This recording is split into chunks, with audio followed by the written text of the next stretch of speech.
আসসালামু আলাইকুম ওয়া রাহমাতুল্লাহি ওয়া বারাকাতুহু। আজ পবিত্র কোরআন শরীফের তেলাওয়াত করা হবে সূরাতুন নিসা আয়াত নম্বর 72 থেকে নিয়ে 76 পর্যন্ত এবং তার সাথে সাথে তার বাংলা তর্জমা করা হবে ইনশাআল্লাহ।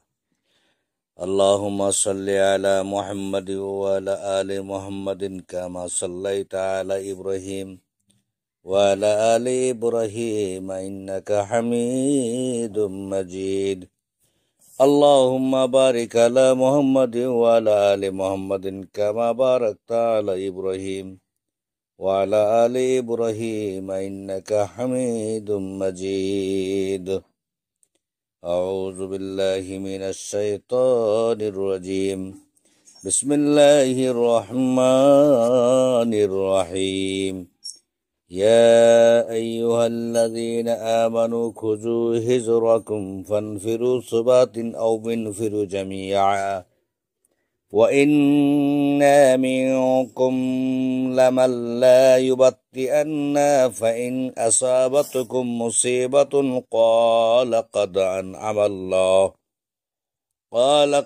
أنعم الله علي إذ لم يكن معهم شهيدا ولئن أصابكم فضل من الله ليقولن كأن لم تكن بينكم وبينه مودة يا ليتني كنت معهم فأفوز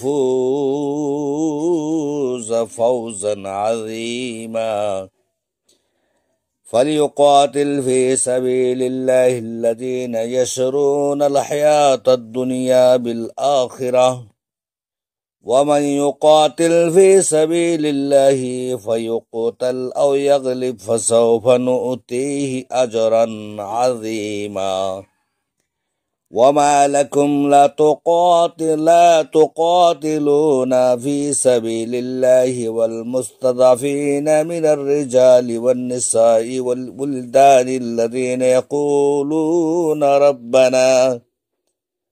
يقولون ربنا أخرجنا من هذه القرية الظالم أهلها واجعل لنا من لدنك وليا واجعل لنا من لدنك نصيرا। হে মুমিনগণ,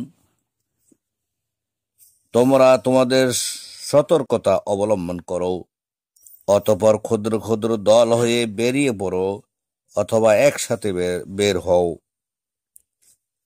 আর তোমাদের মধ্যে কেউ কেউ এমনও আছে যে অবশ্যই বিলম্ব করবে। সুতরাং তোমাদের কোনো বিপদ ও আপতিত হলেই সে বলবে, আল্লাহ আমার উপর অনুগ্রহ করেছেন যে আমি তাদের সাথে উপস্থিত ছিলাম না। আর তোমাদের কাছে আল্লাহর পক্ষ থেকে কোনো অনুগ্রহ এসে পৌঁছলে অবশ্যই সে বলবে যেন তোমাদের ও তার মধ্যে কোনো হৃদ্যতা ছিল না। হায়, যদি আমি তাদের সাথে থাকতাম তাহলে আমি মহা সফলতা অর্জন করতাম। সুতরাং যারা আখিরাতের বিনিময়ে দুনিয়ার জীবন বিক্রয় করে তারা যেন আল্লাহর রাস্তায় লড়াই করে। আর যে আল্লাহর রাস্তায় লড়াই করবে অতঃপর সে নিহত হোক কিংবা বিজয়ী, অচিরেই আমি তাকে দেব মহাপুরস্কার। আর তোমাদের কি হলো যে তোমরা আল্লাহর রাস্তায় লড়াই করছো না, অথচ দুর্বল পুরুষ, নারী ও শিশুরা বলছে, হে আমাদের রব, আমাদেরকে বের করুন এ জনপদ থেকে যার অধিবাসীরা জালিম, এবং আমাদের জন্য আপনার পক্ষ থেকে একজন অভিভাবক নির্ধারণ করুন, আর নির্ধারণ করুন আপনার পক্ষ থেকে একজন সাহায্যকারী। আসসালামু আলাইকুম ওয়া রাহমাতুল্লাহি ওয়া বারাকাতুহু।